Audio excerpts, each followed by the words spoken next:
That's a nice little app. It gives us a countdown before we start Yes. doing these things. Going live.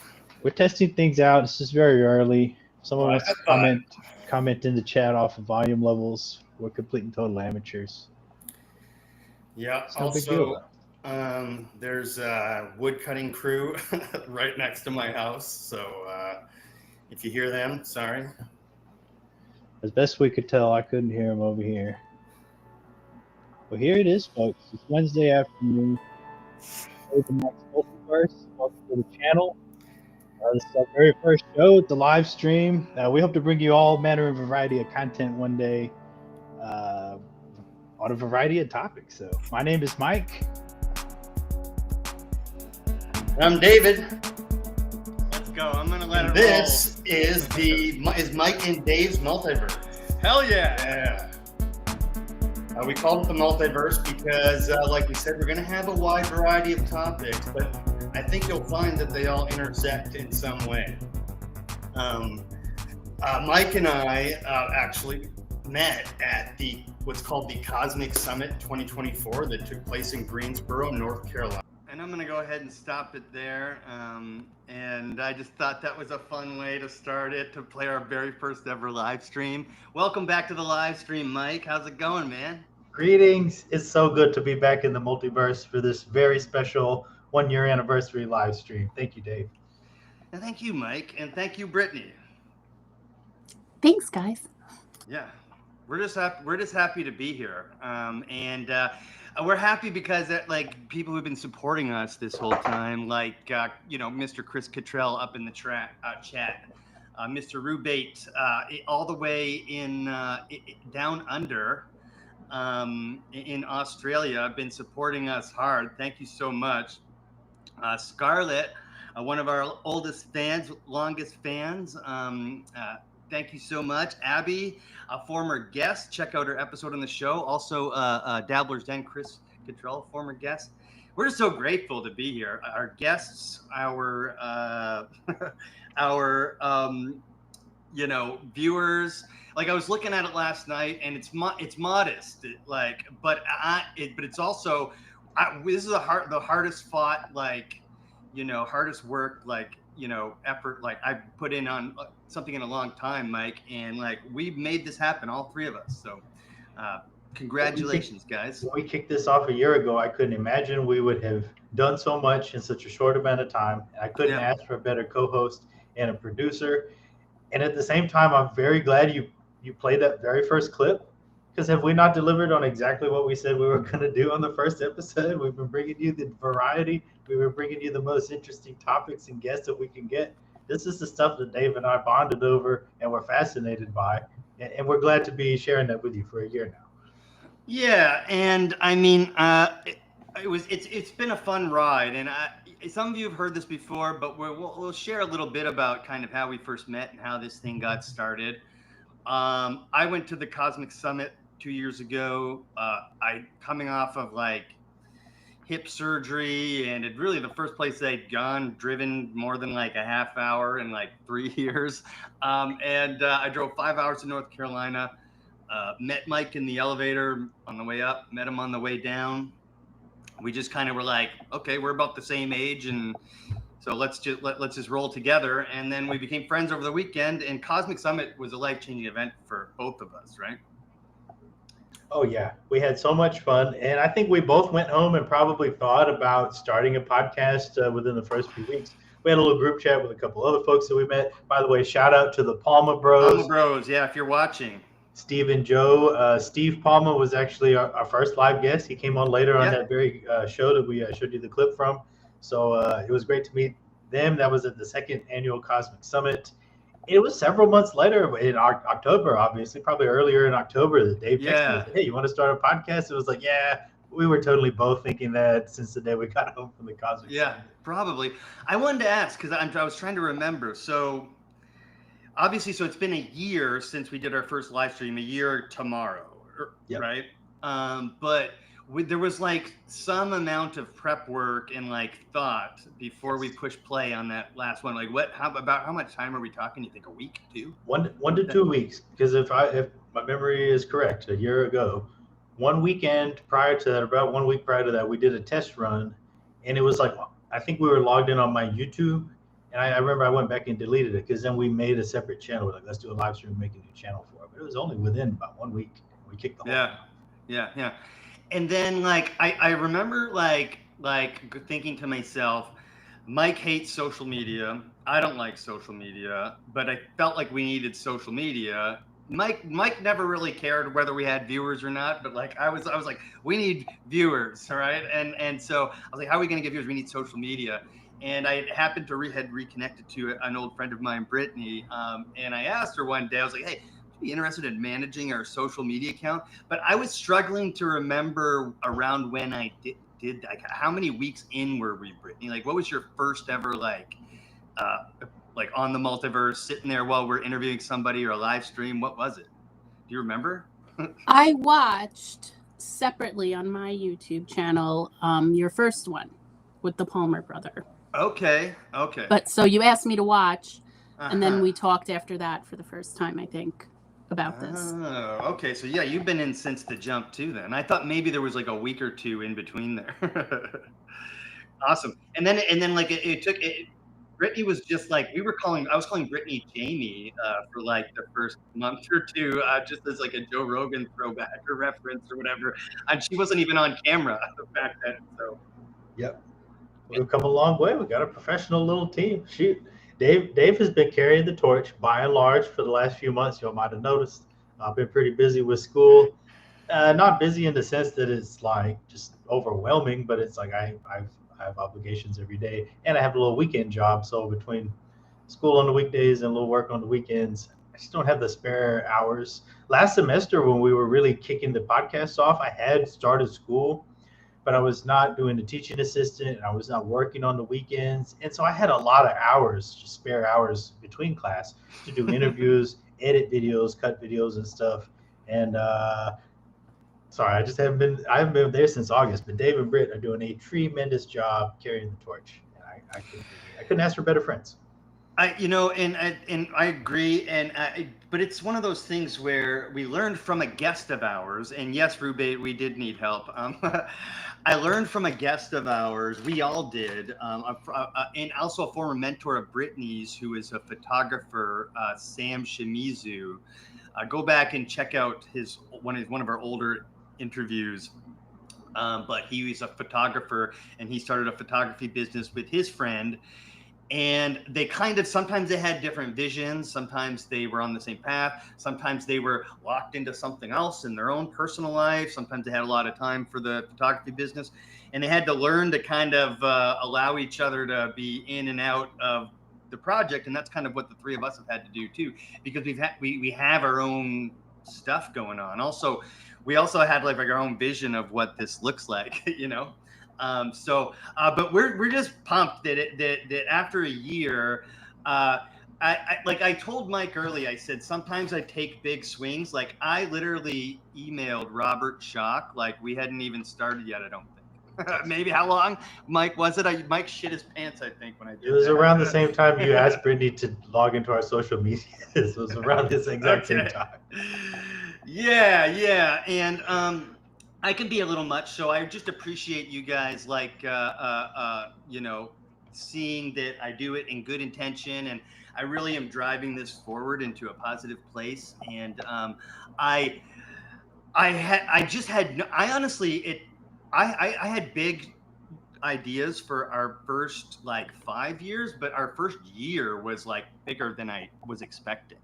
And I know we only have 2,000 subscribers, but I'm grateful for every single one of them. And the stuff like going to Cosmic Summit and being on their website and stuff like that was I just felt a little bit of imposter syndrome, but I was grateful. Shout out to George Howard for putting up with us, pestering him, and putting us on the website. And let's be honest here, we're just trying to give it back. That's where this all started. So yes, exactly.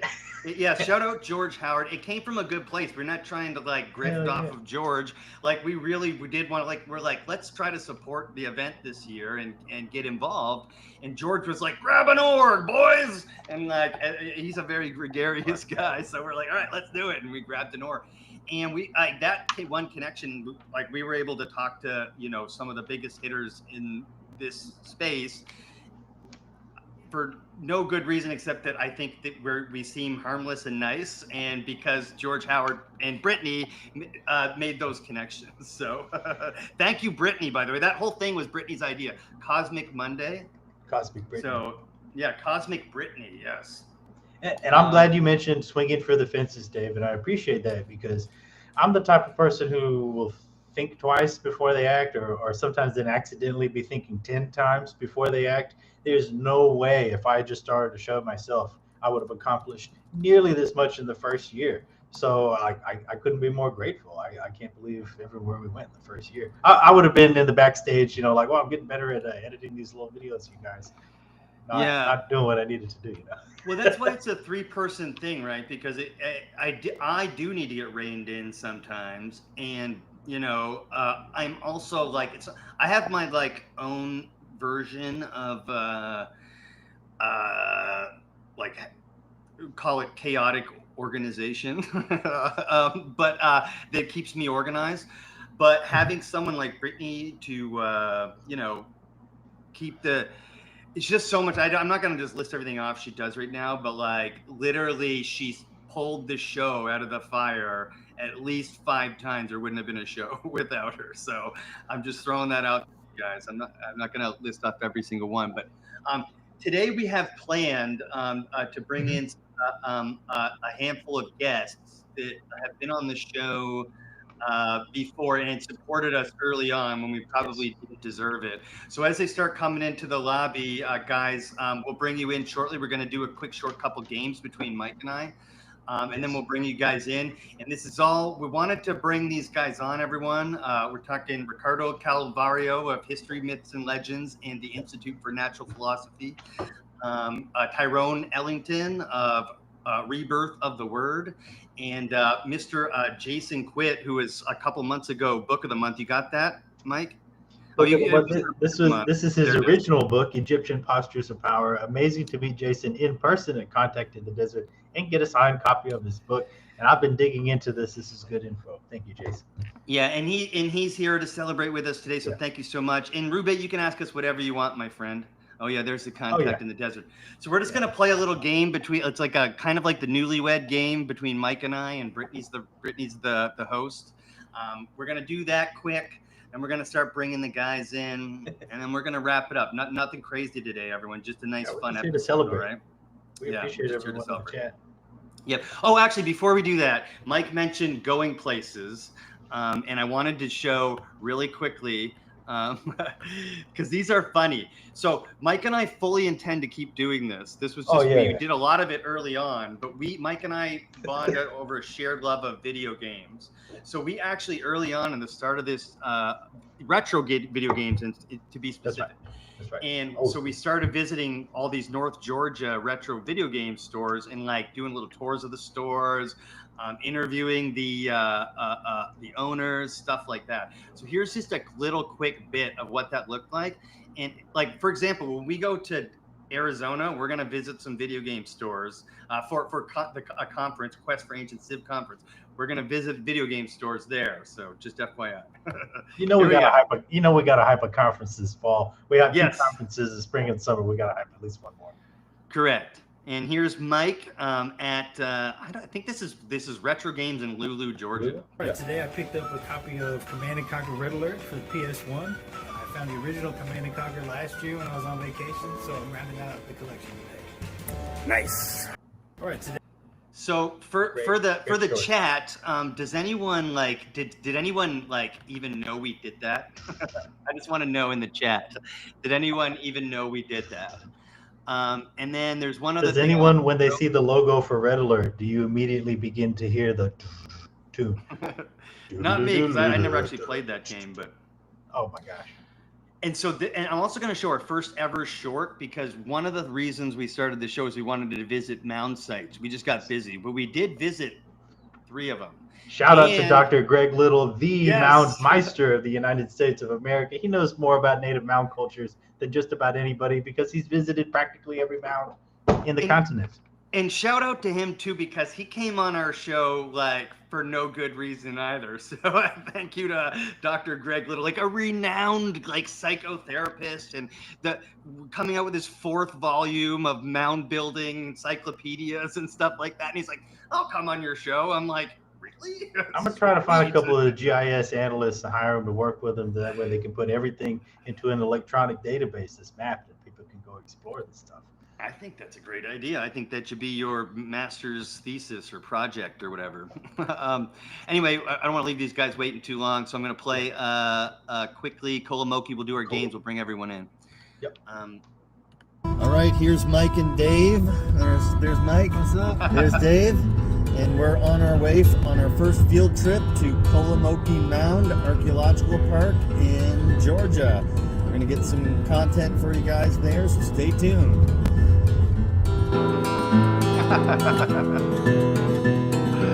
This is great stuff. Full video coming soon. Still coming soon. Lost my sunglasses. Still coming soon. Here's my stick. And Mike and Dave are leaving Kolamoki Mounds. Peace out.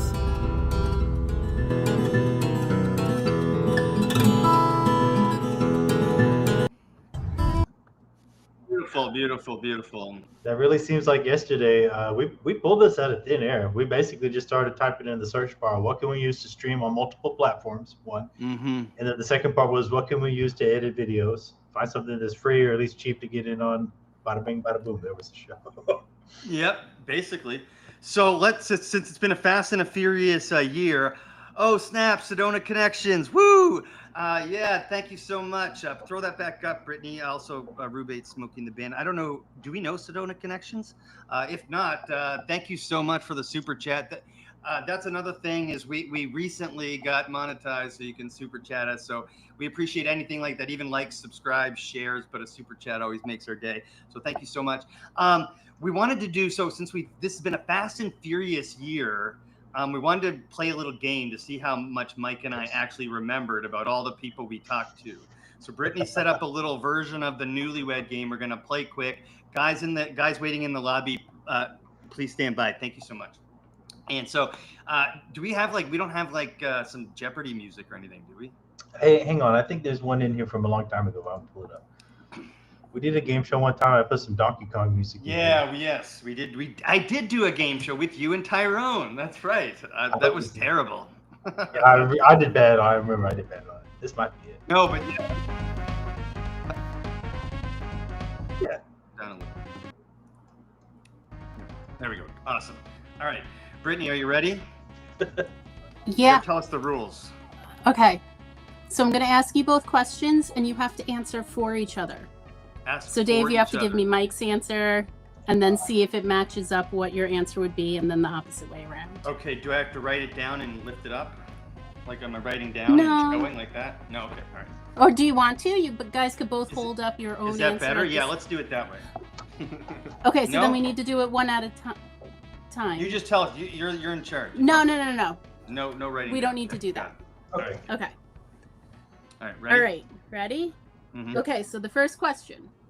Both of you have had dream guests on our show all within the first year. We love all our guests, and we love that we've been lucky enough to have all of you on.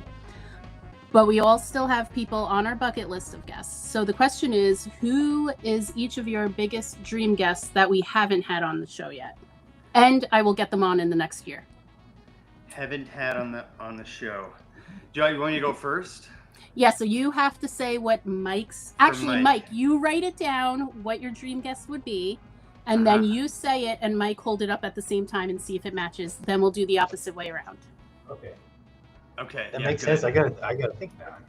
So I have to say it, though? Yeah.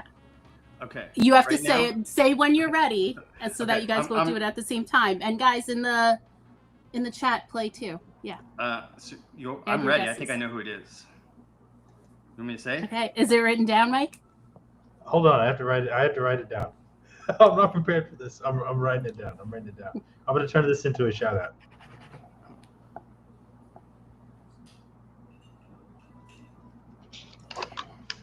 Are you writing it down too, Dave? So I have my own answer written down on a sticky note, and later I'll guess Dave's here next, but then I'm prepared to give the answer, right? Okay. So I'm going. But Dave goes first. I'm going Ashton Forbes, but I'm going to say he's going to say Chris. Ashton is super close. I actually picked Paul Shotskin, author of The Boy Who Invented Television and The Man Who Mastered Gravity. Paul watched the Ashton Forbes presentation with us at Cosmic Summit this year. I just got to do some homework before we have a chit chat with Paul. I want to be on top of my game before that. It was great to meet you at the Cosmic Summit this summer, Paul, and you got an open invite to come on the show. Nice, and shout out Chris too, because yes. I did think you were going to pull a fast one and do that. And Ashton Forbes too. Not Chris Cottrell. Chris. Your friend Chris. Sorry. Yes, I have a shout out for him. I have a shout out for him shortly. But also Chris Cottrell. All right, let's go. We're okay, so Mike, now you need to guess Dave's. Dave's dream guest, who we haven't had yet, but Britt is going to get them on within the next year. Mm-hmm. I have a guess without writing it down. It's just a guess though. Ooh, I don't even know what that is. That I haven't had on yet. I've had like a couple of my dream guests on. Yeah, you have. All right. Yeah, this is tough. All right, are y'all ready? Should I wait? I just need to think about this. Yeah. I was in the same boat. This hard part. Because I to be honest, okay, all right, I got it. All right. Ready? My guess You is, say first. my guess is Jimmy Corsetti. Graham Hancock. Graham Hancock, yeah. All right, That let's would move be on to his. the next Rue got one. it in the chat. Rue got it. What did he say, Graham? Did he get Yeah. it? Bruce? Yeah. Okay. Go, Cool. Rue. Jimmy's close. Okay, though. next Jimmy's close. question. Yeah. You guys ready? Linda Moulton Howe, good guess. Okay. So here at the Multiverse, we talk a lot about paranormal. If each of you could have one type of paranormal experience, what would it be that you'd want to have? We're guessing for our friend, right? Yes. I got it. Mike, you should get this. Yeah, I think I have Dave's. I think I could probably say mine without writing it down. I think we should both just write what we think the other guy said down right away. Okay, so I'm gonna go first. What I think Mike is, and it's to astral project. Correct. Yes. And I think for Dave's is to witness a UFO sighting. Yeah, exactly. Yeah. Boom. Yeah, perfect. Good. All right, next. Okay. All three of us here love music. It inspires all of our creativity in one way or another. So if you could meet one of your music icons, dead or alive, who would it be? And bonus points if you could guess mine too. Oh shoot. Yours is I know Brits. It's the guy from okay, hold on a second. I gotta think about Mike. The guy from who? I need help. It's dead or alive? Okay. Yeah, I know who you're talking about. I don't know this about Mike, so I'm just gonna have to guess. I'm thinking myself has changed, I guess, over the years as far as right now. Yeah. Who I'd like to meet in person. I'll give you a hint. It's somebody whose song we used on the show one time. That makes it easy. Okay. Got it. For Dave, though, now I have to think for Dave. What's Dave's favorite song that he likes to sing? I'll give you a hint because somebody just mentioned somebody who sings my absolute favorite song in the chat. I don't know how he got it, but and I'll give you a hint too. He's dead. Ready? I think we're good to go. Okay. All right. So for Mike, I guessed Sammy Hagar. You're right. Okay. As many favorite musicians as I guess I've had over the years, we've been rocking Sammy's 1997 album "Marching to Mars" is one of the bumper musics for our show this year. Sammy, please let us use it for monetization. We'll split you half royalties. He's open in interviews about having contact experiences, about going to spiritual advisors for advice about the future type of thing. Who told him he was going to become a rock star? And it's like, this guy's open-minded. He knows what's going on. So, what about me? I went with Prince. Yes, Prince. Prince. That's my favorite song, "Purple Rain." Purple Rain. Yep. It sometimes it rotates, but it always comes back to Purple Rain. I'm sorry. It's something about it hit me with the Super Bowl where he did it. All right, Brittany, let's go. Okay. All right. Brit's favorite? Yeah. Oh yeah, no, it's the dude that killed himself, or he had an overdose. I said I'd like to meet him one time in a chat. Fuck, I was watching a video. Oh, we were talking about this. Yes. Is it Chris Cornell? Yes. Cornell. Yes. Chris Got Cornell. it. Sorry. All right, cool. Good. Okay, guys, ready? Yep. As we all know, one of the biggest topics we talk about here is ancient civilizations. We all wish we had the answers to everything. As we find out more, there seems to be more questions. Out of all the megalithic sites that have been discovered that we know of, which site do each of you want to see the most? This is especially funny because I'm pretty sure we just said this like the other day. Yeah, exactly. This is the real quiz. Like, how close are you? Let's just lift it up at the same time. I'm trying to remember what I said. I said Angkor Wat. Yeah. You did. You did say Angkor Wat. What did I say? I don't remember what I said. I think you said Nan Madol.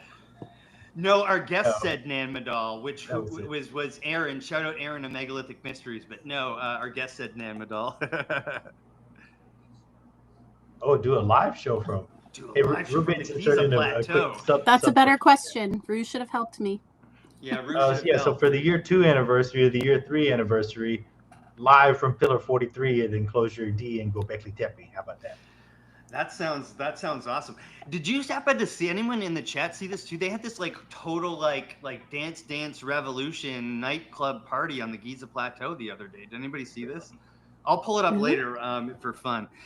Also, I did mention to Rue that if he wants to hop on in voice quick, let us know. So if you do and you're driving or whatever you're doing for work and you have a few minutes to just jump in and say hi, we'd love to thank you by voice and hear your voice because you've been so supportive of us.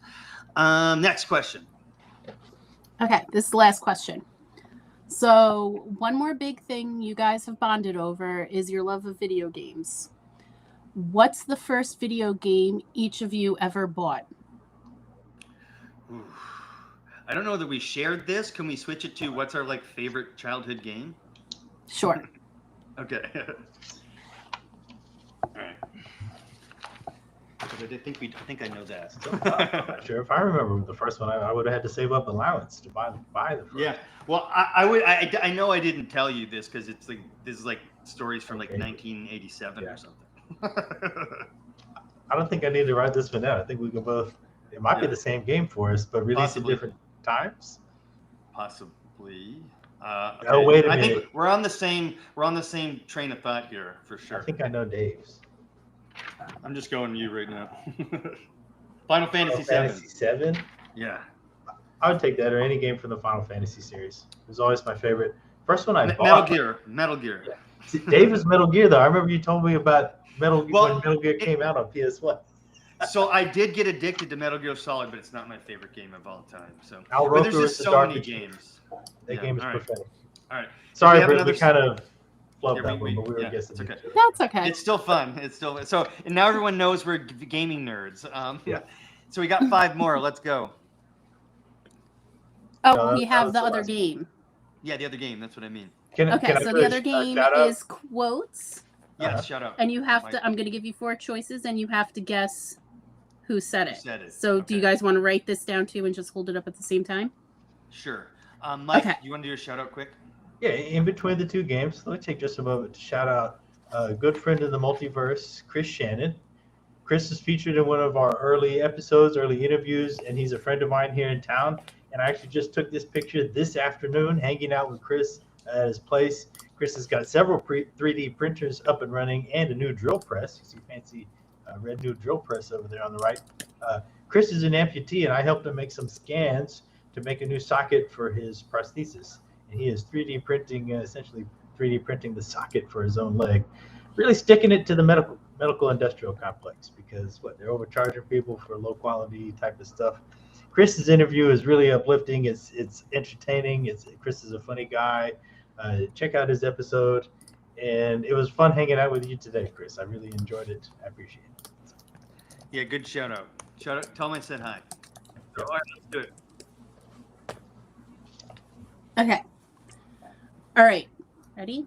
Yep. You either die as a hero or live long enough to be the villain. Was it Tyrone, Mike, Dave, or Walt? Mike who? You, Dave, you, Mike. Oh, okay. Walt Rutherford. What's your guess, Mike? I don't think it's a guess. I think I remember saying it. Yeah. It was you. Pretty sure I said Say it That's again. one of my That sounds go-to like something quotes. Walt would say. Okay. I was referring to Wikipedia because Wikipedia used to be a good source of information. Okay. All right. Next one. Our friends are waiting on us. Yeah. Okay. If you're a tree, raise your hand. Jesse, Susan, Laura, or Max? Jesse Coomer. Jesse. Yeah. Yeah. Yeah. FYI, shout out to Jesse Coomer, breath coach, teaches breath work as a tool for maximum performance and mental health and wellness. Check him out, Jesse Coomer, our second all-time guest. Okay, ready? Mm-hmm. Yep. Okay, humor is the great equalizer. Dave Fitzpatrick, Chris Cottrell, Cody East 10, or Eric Degner? Cody. I was thinking maybe Dave Fitzpatrick. He was my first thought. but I'm going with It was Cody. Final answer. Cody, East 10 Outpost.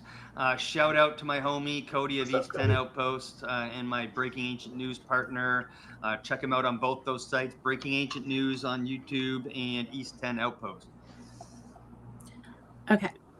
For a long time, my motto was. Was I right? I was right. Oh yes, yes, okay. It was Cody. Okay. For a long time, my motto was to do work that spoke to me in some way. Rob Rappa, Sam Jones, Alpha Trevette, or Derek Mullins. Say it again. For a long time, my motto was to do work that spoke to me in some way. Say and just read the people one more time. Rob Rappa, Sam Jones, Alpha Trevette, Derek Mullins. Oh, that's I have a guess in mind, but I just want to point out you've done an excellent job, Brittany, in making these questions like topical, organized. These are our showbiz guests. If you're interested in the ins and outs of showbiz, all 4 people that Britt just named had tremendous interviews. Can you just name the first one? Yep. Rob Rappa. Yeah, a filmmaker from Long Island. Second one? Sam Jones.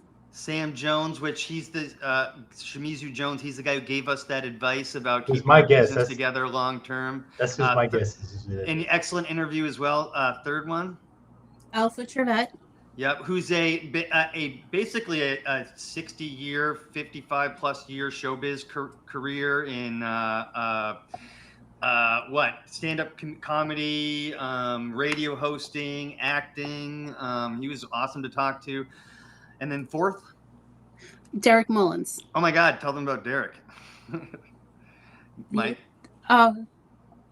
He was a cancer survivor as a child. I just didn't want to and keep made ripping it off. But yeah, cancer survivor, a literal cancer survivor who made a movie about his story. And so, I don't know, man. That's a tough one. I'm going Derek. I think Sam said that. That's my guess. Sam. It was Sam. Sam? Okay. Yep. Cool. One more? Okay. One more. All right. Trauma affects everyone differently, but what we do know too is that it affects but what we do know too is that it affects the way your brain works. Okay. Walt, Jason, Michael Branch, or Marilyn. All military people. Yeah, she did do this. That makes it so much harder.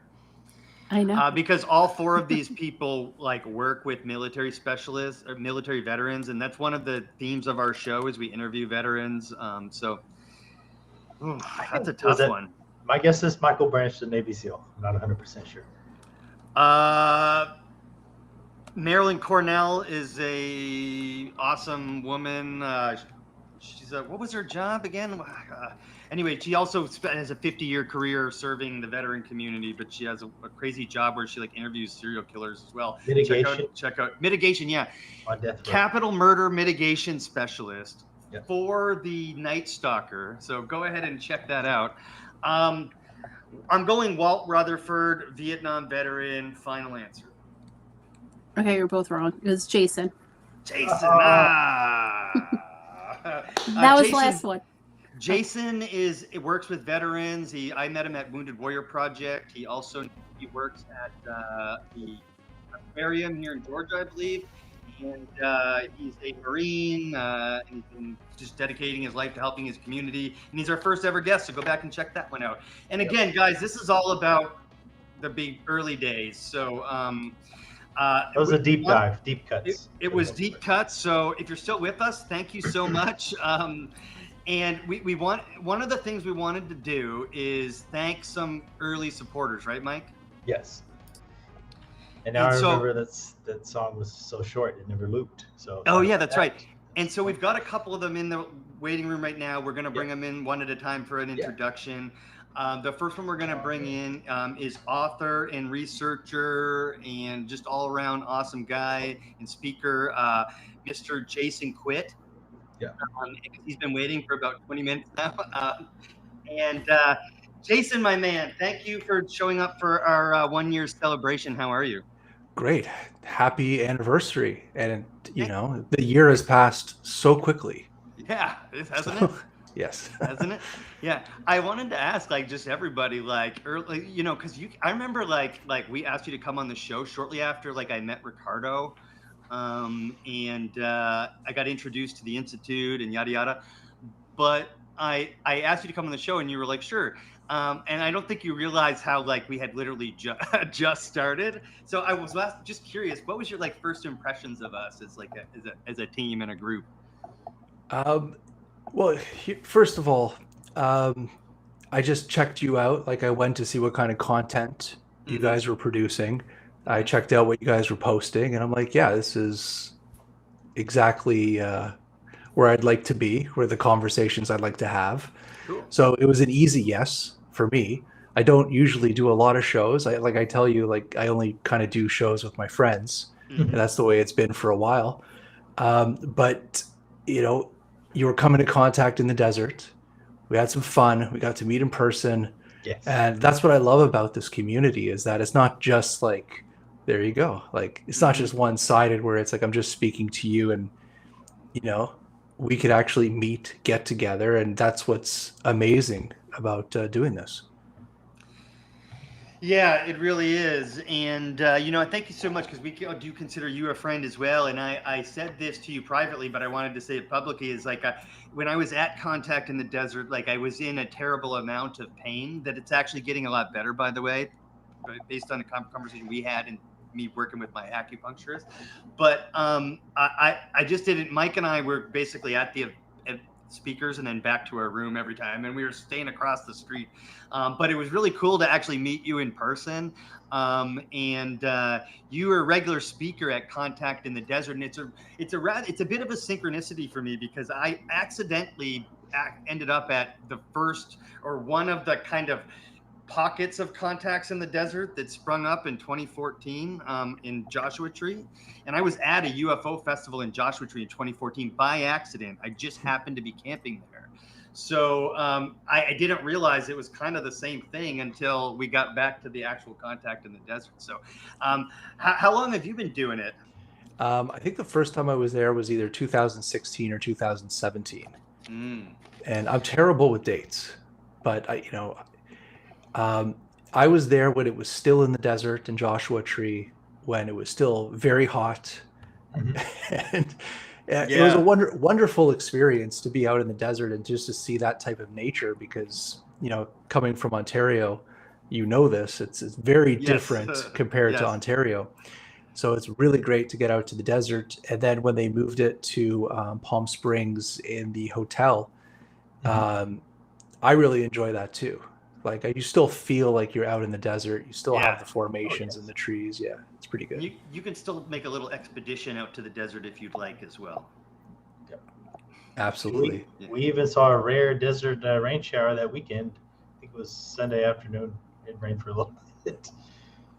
Oh yeah, I remember that. Yeah. It was a fast and furious weekend as well. And then let's go ahead and start. Can I just? Yeah, please. Let's bring the next people in the room, but just for 20 seconds. Also, Chris Bledsoe was at Contact in the Desert. Got a signed copy of his book, and also Mr. Whitley Strieber. I got his new book, The Fourth Mind, signed by him. And I wanted to give a special shout out to my friend Kurt. I don't know if you're watching it, or if you're watching this. I had borrowed, this is a first edition printing of Whitley Strieber's book, Communion. I had borrowed it from him for almost a year, and I hadn't got around to reading it. And I said, Kurt, I'm about to go see Whitley at this conference next month. I read the whole book, and I was ready to give it back to him. I said, I had to read it before I went and saw this guy. And Kurt said, no, you need to take it to the conference and get him to sign it. And I said, of course, I'll take it there. I'll get him to sign it for you. I got him to sign it for my friend Kurt. And then when I got back home, when I got back to town, Kurt told me to keep the book. He said, you brought it all the way there and got him to sign it this year. So I'm very proud of him. That's a first edition printing from 1978 or whatever. That's OG stuff. So that's my Contact in the Desert story for tonight.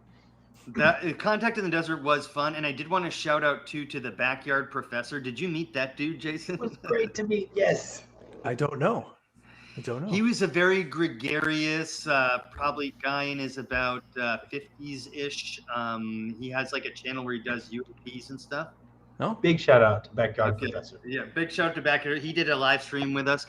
Yes. Welcome to the room, Mr. Ricardo Calvario. It's been a long time, but he's one of our very earliest and greatest supporters and friends of the show. It's been a minute since you've been around, but I know you've been a busy man the last couple months. Thank you so much for joining our 1 year celebration. We really owe a lot of our success to you, so thank you, sir. No, hardly that. It's all your hard work and dedication to this that made it what it is today. So congratulations, I think, are in order. And hi, Brittany. Hi, Dave. Hi, Mike. Hi, Jason. How are you? And hi, Tyrone. How are you today? Yeah. And Tyrone, Rebirth of the Word, the man who owns the record for appearances in the multiverse and best-selling author of Journey Through the Origins of History, Tyrone Ellington, who also met us up with us at Cosmic Summit 2025. How are you today, my man? And thank you so much for all your support early on in the show. Man, I'm doing wonderful, man, and thank you for the introduction. I really appreciate that. Nick, Brittany, Jason, Mike, Dave, you guys are awesome. You know, Jason, I got your book in my Amazon cart. You know, I'm still studying and trying to do my due diligence in astral projection. You know, I talked to you about that in the past. You guys are awesome, and I'm going to tell you the reason why you guys are awesome, because you guys are authentic with what you do. You don't pre-plan your stuff, you don't rehearse your stuff, you just go in and you talk, and I can see the development and the growth within you guys, and it's awesome because we all know when we want to share knowledge, it does become tiring sometimes, right? Mm-hmm. And you guys have been doing it. You guys are all around the place. You know, Mike, I'm meeting up with you in a few months. We talked about it to do some historical spots in your location. Dave, we already did that at Eagle Mound and mm-hmm. That was fun. I had a good day that day. Man, that was awesome, bro. And you know, it's wonderful that you said that Ricardo is somewhat kind of what you consider your success to your channel. And I say the same thing to him all the time about my channel. This dude has been a supportive individual since the moment I've met him. Yep. He has never, ever in his entire time sat there and not supported anybody. And he shares what he learns. He gives out books for free. He gives out knowledge for free, and all he does is share what he's learned, and I respect that so much. Brittany, you are a fantastic photographer. I'm telling you, because when we talked at Cosmic Summit, you have put me on so much stuff. I asked you, remember, the first question I asked you was, hey, what ISO do you use for your camera? And you said, it just depends. And, you know, I learned so much from each and every one of you guys. And I always say, not one person on this planet has enough information that we can all learn from. We have to all learn from each other. Thanks, man. I really appreciate that. That was really heartfelt, and I really appreciate it. And I know that Mike and Brittany do as well. And we just really appreciate you guys. And, you know, like we had like 200 subscribers or less when you first came on our show. Now we got about 2,000. So, and this is all about just having a little bit of fun, bringing our early supporters on the show, having them shout themselves out, telling you, I want you guys to share what you guys are working on now and what you're up to now. But I wanted to ask both of you the same question I asked Jason. I'll start with Ricardo. Like, what were your first impressions of us? Like, all of a sudden this show shows up, like asking everyone and their dog to be on their show and stuff. What do you think about it? Well, first of all, I'm going to thank Tyrone for his kind words, but I'm not sure if he's correct, but I do what I can and to help. That's what I do. In regard to your question, Dave, if I remember, I think I told you both this when we first talked, is I thought that your approach was very unique. You were open-minded, willing to learn. You're not trying to force anything or put people to speak of specific topics. You just let people explain as they do. And that's why when I came in, I tried to help as much as I can. But once again, it was your both of all of you talent and dedication that made the show that what is today. So what I did is, I used to say, I barely gave a little knock on the door. That's all I did. The rest was up to you guys. You did it all. Yeah, you may have been our second live stream guest, right, Mike? and we quickly found that the Pharaohs magazine was just ripe for guests. That we basically turned the very first issue of Pharaohs magazine into the guest list for our show for a couple of months, and just tried to go. It's true, And those are yeah. connections that we still share today, like with Cody and Brian Corey Dobbs. And with George Sakalaris, and so the work that you're doing, Ricardo, that's a testament to the hard work that you're doing. So thank you. I agree. It's building a community. So Tyrone, what was your first impressions of us and our show and that kind of thing? Like, where did we even first I don't remember how we first started. I know how I hit y'all up and I told y'all had a wonderful show. Okay. I remember that. You know, my first impression from you guys was authenticity. You know, I'm a very authentic person. You guys already know how I am. I don't have to go into details about that. I'm a very vocal, very honest, and very passionate individual. And I've said this a couple of days ago. If you're not passionate about something, then you can't get angry at anything, because you have to be passionate about something and you have to get angry about what is going on. There's a lot of information that we have out there that's incorrect, right? And one of it is the idea of me saying that the Anunnaki didn't come from a planet Nibiru. That's what I harp on. That's my expertise. I look at the depictions, I look at the translations, I look at the actual cuneiform tablets, and I read them and learn them for myself. When I first met you guys, I told you guys that I'm actually teaching myself how to read ancient Hebrew and the Sumerian cuneiform tablets. And when you guys said really, and you guys actually started asking me questions, it made me feel good, because individuals don't believe that I'm a nobody. You know what I'm saying? Yeah, I wrote a best-selling book. I promote the hell out my stuff. You know what I'm saying? You guys see it. I'm on Facebook all the time. I spend an hour out my day promoting all the time on Facebook. I promote everybody's channel that I'm on, everybody's stuff that I come in contact with, even people that I don't necessarily agree with. I promote their work, like Zachariah Sitchin. I'll tell every single body, go buy his books and read them all for yourself. Then take what I said and what I shared and what I've researched and apply it to what you learned from him, and do your own due diligence, and then come back and talk to me about it. Remember the first time I talked to you guys, and Mike was actually the one that talked to me more about this when we was at Cosmic Summit. I said, you know, I don't want people to agree with me. I just want people to do their due diligence, because that's what I do. I'm a retired veteran who was wounded in combat. I spend 8 to 10 hours out my day researching, reading, and sharing what I've learned. Telling me to do more research is the most disrespectful thing to do, because that's what I do. I do my research and I ask questions and I share it.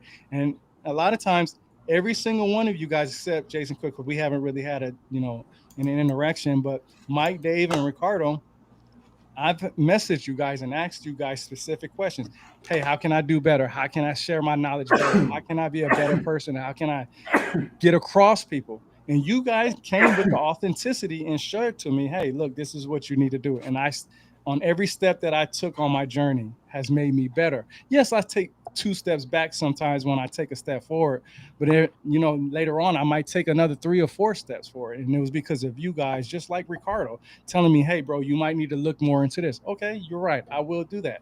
A lot of the stuff that I do is behind scenes with you guys, and you guys give me enough respect, just like I give you guys, to tell me the truth. And that's why when I first met you guys, the authenticity is what attracted me more to your show. I listen to every single show. I promote every single show. It might not always be on Twitter X. It might not be always on Facebook, but I do have a website, rebirthoftheword.com, and I do posts on there, side posts on there with your guys' stuff, because I have WordPress.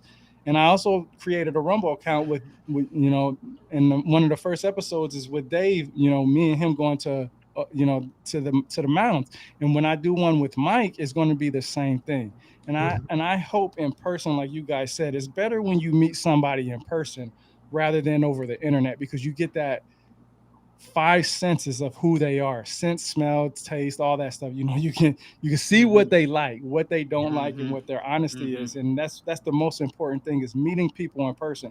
But then you also have to be careful how you meet people in person, because some people would present one thing one way, and then it's only to gain followers. And I've never ever seen that you guys wanted to bring followers, because you never brought controversy to your channel, and I respect that so much. No, we avoid that. We try to want avoid to be nice and be liked, and it's one of the things. Thank you so much, Tyrone, for everything you said. And we do try to avoid that, right, Mike? We said that right from the start.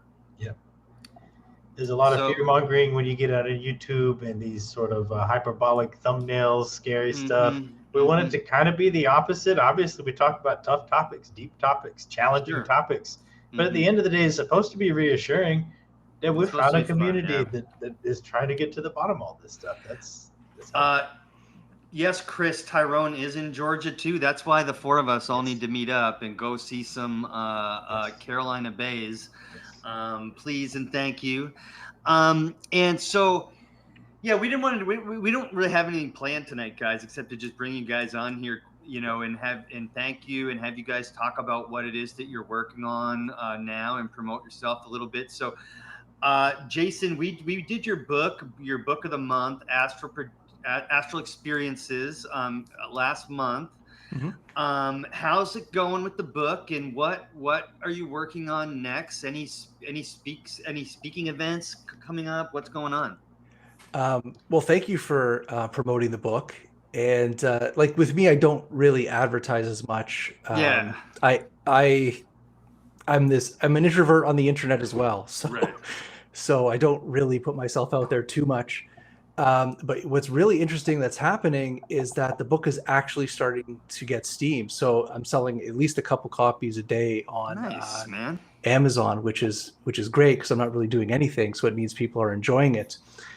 Other than that, right now it's coming to the end of the season in October. And I don't know if you are aware, but I work very closely with a mine out in Thunder Bay, Ontario. I just got back from the mine, and we mine Oralite 23 crystals. Wow. Straight, from the mine right to my hand. And so right now I'm working with Japan and China and the US, and I'm putting together like a book all about Thunder Bay, Ontario, and about the geology and the history there. Nice. Because people don't realize that it's like such an incredible geological history there, going back billions of years, and it's like the oldest sources of amethyst. And there's a huge meteor that hit there almost 2 billion years ago, and it was like 100 nuclear bombs went off, changed the whole face of the planet there, and it's like recorded in the stones and in the crystals. So I'm writing like just a book about that, just to do that. So that's what I'm working on now. With speaking engagements, I don't know.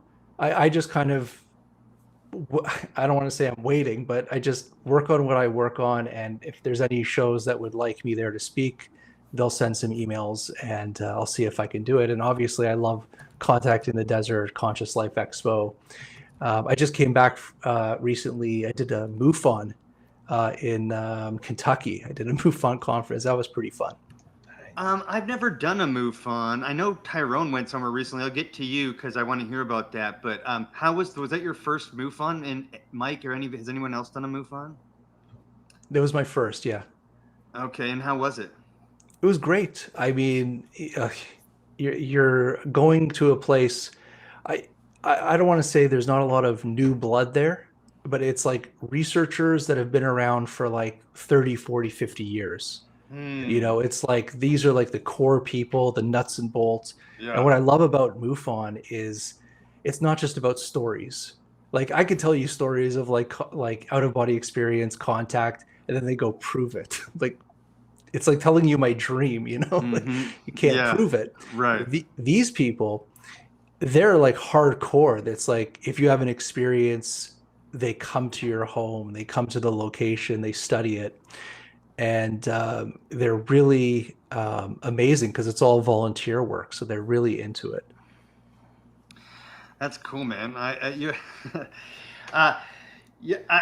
just wanted to say, Jason, that before we move on to the next person, before I forget, I just really want to appreciate the conversation that we had, okay? Because it really meant a lot to me. Ricardo, you're like, dude, you've always got a bunch of stuff on the go, right, man? And you are actually in North America right now. I don't know exactly where. You were just at the Michigan Copper thing, but I fill us in, man, because we haven't heard from you in a while. So I'm at this moment I'm back on Canada. So I'm on close to the Niagara Falls. Mm-hmm. But I just came from 2 weeks on Wisconsin and Michigan. Mm-hmm. And in Michigan, I went to the Ancient Artifact Protection Society conference. It's their 20th conference, where I presented about the ancient old world mines, interrelates of the copper, because it's one of the pieces they needed to finally start proving that the copper of the old world is far from sufficient for the number of artifacts that we find of copper on the old world. So and by studying the mines, I made a compilation of about 140 papers into one document that people can go and read on the Academia Edu under the Institute for Natural Philosophy. It proves that there is not nearly enough copper. It wasn't nearly enough copper mined in the ancient world during 4500 to 1000 BC to justify the amount of artifacts. So it has to come from somewhere. And where is the place where you know that a lot of copper was mined but can't be found in the archaeological record? So it's just putting one and one together, and you have to learn. You have to see that the copper mining was done in the UP, in the Upper Peninsula, and was somehow transported into Europe to feed that. I used the Iluburum shipwreck. There is a very special ship that sunk near Turkey, and that ship alone, that they say comes from Cyprus, carried 10 tons of tin. Well, that equivalates to 32 to 132 years of the whole Europe production in 1 year during that period. So it's impossible. So how many ships? It was the only ship sailing. So there was hundreds of ships transporting copper everywhere. So copper had to come from someplace. And Europe, Asia, and Africa were not supplying it because they couldn't produce enough. I'm seeing the arguments break out online. It's exciting. I think we'll have to bring you on to talk about like the conference and the presentation. Sure. Rubate asked about your latest paper. He said it's fantastic. Did you want to share about that? So it's ancient old world copper mines. You can find it in Academia Edu under Institute for Natural Philosophy page. And it also has several supporting papers with it. So you'll find how the transatlantic could be possible. Are there evidence for that transatlantic travel to be possible in those times? What we know about it. There's also papers to support the level of, how should I explain it? So there's different types of material that is extracted. So, and I think Jason knows this better than I do. So the type of ore is different, because I can't remember the name right now. It's scientific name. So I try to the ancient copper mines of the ancient world. That paper is probably what people should read, because it's 61 pages or 66 pages. And it has all the mines. To each mine, I put up to 7 to 10 papers to justify that what I'm saying is not out of my mind, but from the academic world. And at the end, I add another 40 or 50 papers to support everything that is being said there. So if they want to argue with me, they have to argue amongst themselves, because all I did was combining this 140 papers of people that don't talk to each other, right? Because if they did, they would reach the exact same conclusion that I did. So I just wanted to ask Jason, why'd you laugh there? Probably for the same reason I did. Well, yeah, I just think the work that you're doing is incredible. So, you know, I love seeing it. I love seeing the fights online, and it's kind of like the elephant in the room.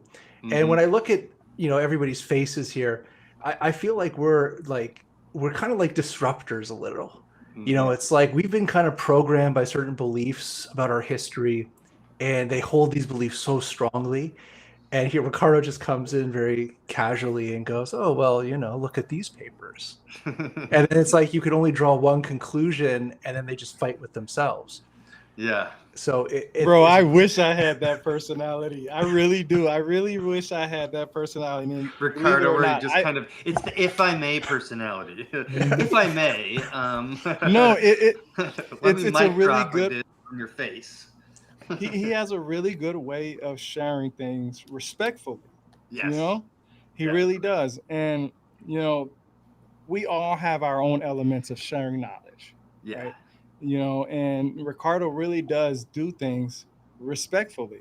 And I'm not saying anybody in here does anything disrespectfully. No, but the way he speaks, you know, I've talked to Ricardo offline plenty of times. Yeah. And I can tell you, I had a 3-hour discussion with him. We were supposed to talk about his book. We were supposed to finish his book. Because as you guys know, I like to talk to every author just like you guys do, right? Because I read their books. And when I read their books, I like to ask them questions about why they said what they said, right? Because you can read all 6 of us can read something and have a whole different perspective of what we've read, right? It's important. Yeah. But it's not until you ask that individual those individual questions of why they said what they said, and that's when you get the deeper meaning. The rabbit hole, you know, the rabbit hole kind of closes up and you don't have to be in there too much. And Ricardo brings that to the table. He you know, does. I feel the same way with Brittany with the photography. I spent an hour talking about photography with Brittany at Cosmic Summit, and she has no idea how much it helped me, you know, because it's the way you present things to people, and not everybody has the right way. But sometimes you I told you guys this before a long time ago. You've heard me say it plenty of times. If we separate our emotions from what we want to know, then that's when we get to the bottom of the truth. The problem is that the emotions hurt people. You know, people want to feel good. I think Ricardo's a robot, so that's why he. No, but I did want to say. Program terminated. It was fun. when it comes to Ricardo, he's one of the smartest people I know, and but he's also not like unwilling to be wrong, and that's difficult for dumb people. So for smart people, it's very hard to be wrong. I mean, Ricardo does not have a problem with being wrong, and I think that's what like makes him special. So we're all kissing Ricardo's butt here. I thought this was the anniversary of the Mike and Dave's Multiverse. It is. Well, dude, you like helped us so much. And while we're on the topic of copper mining in North America, I wanted to give some quick shout outs to Mr. Rick Osmond came on the show and talked about that exact same topic. That was a great episode. It was. Rick's old show was called the Oopa Loopa Cafe, which beyond being just a catchy name for a show, Oopa is the acronym for Out of Place Artifacts. If you're not following Out of Place Artifacts, you're not in tune with the multiverse. I had the privilege to spend a week with him. So it is a fantastic person, and it's a fountain of information on all of this stuff. So. Did you meet Jeff up north? I did. I also meet Jeff. He's an excellent guy. Did you meet Jim Fry? That was my next person. Was Jim Fry there? Yeah.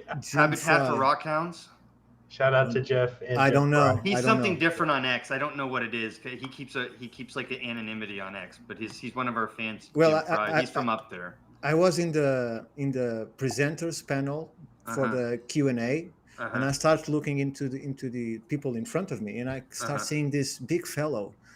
You see, I know this individual. This is, and I, when it wasn't my time, I said, "Are you Jeff?"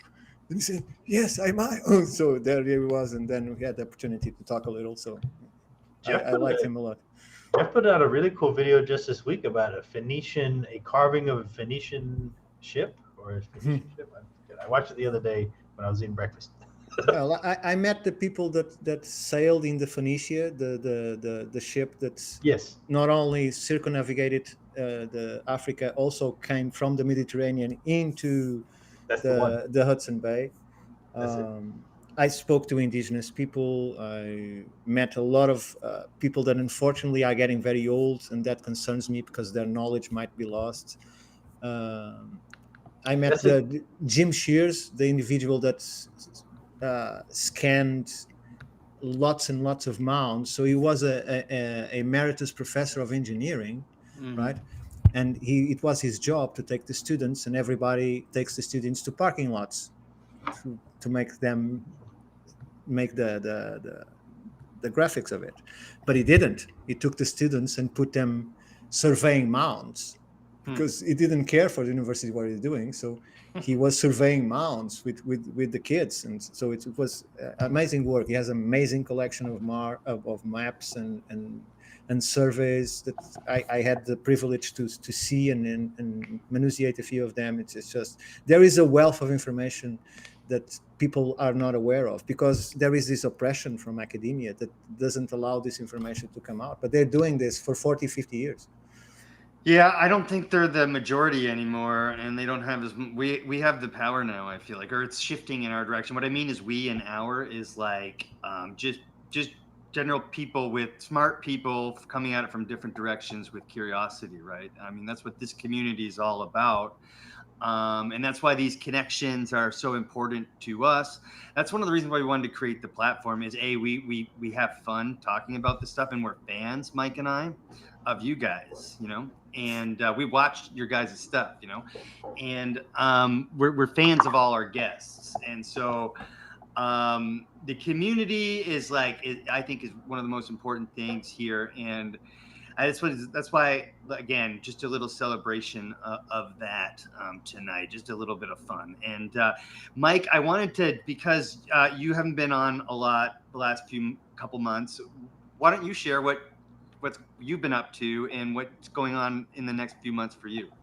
It's perfect timing, and it's actually riding right on the coattails of what Ricardo was saying and what we've been talking about. So we kind of highlight the discrepancies between mainstream narratives regarding history, mainstream academic narratives regarding history of our species, history of our planet here on the show. One of the reasons we made this platform was to highlight the fact that there are disagreements and discrepancies, to highlight the fact that there are not hard answers about it.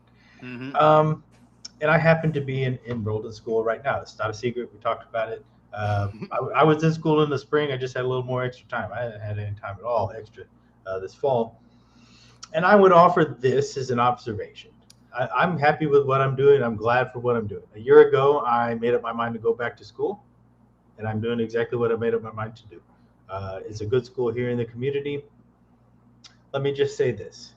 It's not all about academics or some old guard of old mentality guarding against new information. Let me offer a completely different perspective. Schools in the Western civilization are businesses that are run by business people for business purposes. In other words, profit. The product that they're offering the public is purportedly an education, right? And that's still where all the scientists have to get employed. All the scientists are employed and they're trapped in this system. But I'm not blaming the scientists for the system. I'm blaming the business people. So I'm here in school. I'm enjoying it. I'm taking care of business. It's a little bit more of a job for me this semester. Just because I've got more obligations, more hours. I got to grade some extra papers on the weekend, yada yada. So that's sort of my 2 cents on academics and the state of the academic institution right now. It's all big business. It's all big business, just like healthcare. Isn't that sad that healthcare should be trying to fix people? Instead, it's big business. Just like get whatever you want out of it too. School ought to be training people, educating people, but instead it's big business. That's kind of but there's some cool folks in there, and I'm trying to link up with them and get along with them and just have a good time while I'm at it. So I'm on the grind. I'm on the grind for a few more weeks for this semester, and then probably again next semester. But it'll be all right. That's interesting. Very interesting, Mike. You know, you said something very important. You know, it's a business, and when you look at everybody who's creating content, they create it for monetary gain. Now, I'm not saying that you shouldn't make money off what you do. You should absolutely make money off of what you should do, because we all have families to take care of, right? We all have, you know, things that, you know, we want and buy. In my case, I want to buy a new drone, you know what I'm saying? So I can do aerial views of certain things.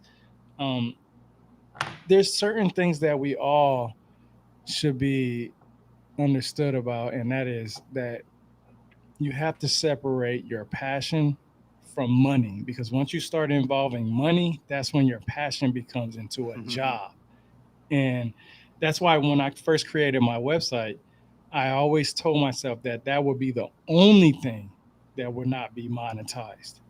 And the reason why is because when I go to other people's websites and read, you know, historical stuff, I hate these pop-up pages and ads and all this stuff. You run through 100 ads before you get to even what you want to learn about. And that really hurts a lot because of the simple fact that it seems like, okay, the longer you stay on this website, the more money that individual makes. So I wanted to make it a point that just because you can buy my book doesn't mean that you have to or you need to gain the information that I have. It's literally on my website. The only reason why I wrote my book is because once I pass away, my website might no longer be there, you know? My family might not be able to hold it up because of trying times and stuff like that, and it might get shut down. But that ISBN that's on Amazon will always forever be there. And I do believe, and I think about a lot of times, just I know like Jason quit and probably Ricardo does, if we believe in aliens and extraterrestrials and all this other stuff, if they're going from planet to planet, somebody might pick up Jason's book and be like, yo, I want to learn about astral projection. Right? Or if somebody wants to learn about ley lines, they'll pick up Ricardo's book. And Brittany needs to write a book on photography so that way we can all be educated on photography better, right? Because there's not that many books on there. So get into the field of that. It's just and I've said this to you guys on your show before, and I've been very serious about this. You die 2 times on planet Earth. Once when you're physically gone on this planet. The second time is when nobody ever mentions your name. Once those 2 things happen, you cease to exist. But as long as you leave your mark on this planet, you will always be remembered. And it doesn't have to be a certain reason. It could be just for your family, your generation line. I'm just going to build a big ass pyramid. That's what I'm going to do. Hey, we can do that. I'm not going to put my name on it at all, though. You gotta do like they did with Khufu. Really you gotta hide it upside down. Khufu's gang was here.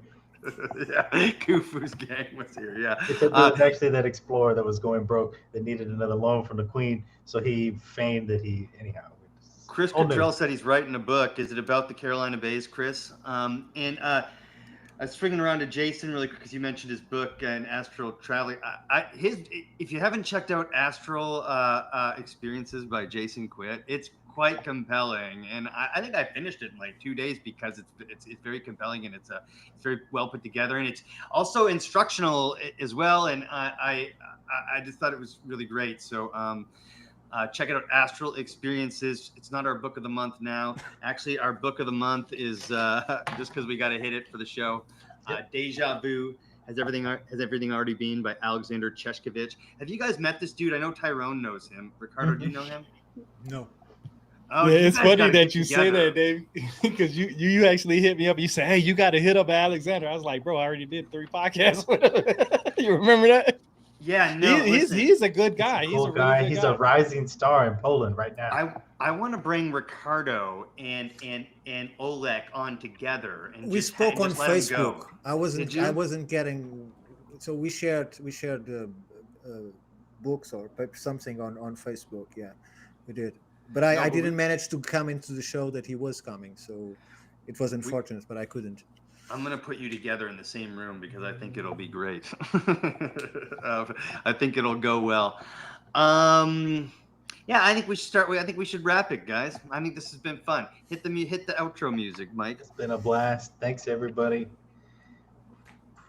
You can support the show, super chat, Galaxy treats in the chat, Maya Hemp in the chat, but really just like and subscribe. That's the most important thing. Hopefully we have 2,000 subscribers and 685 people watched me in the last, I don't know, hour or day or whatever. I mean, that just makes me happy. So I feel very grateful. And so shout out to all of our guests. I'm not going to rhyme all you guys off, but we're grateful for every last one of you guys. Yeah, we love everyone. Show. Yeah.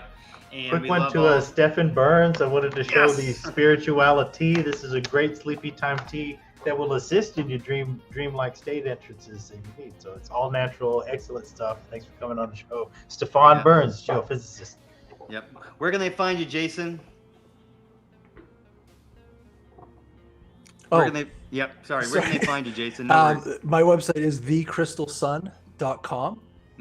where you can see all the crystals and books that I'm getting.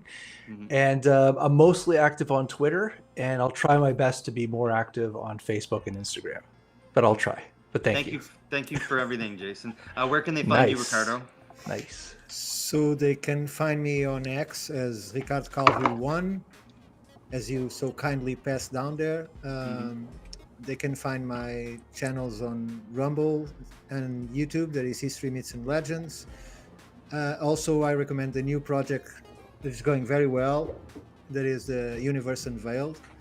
Yes, it is. Done by the great Sarah and Jacqueline.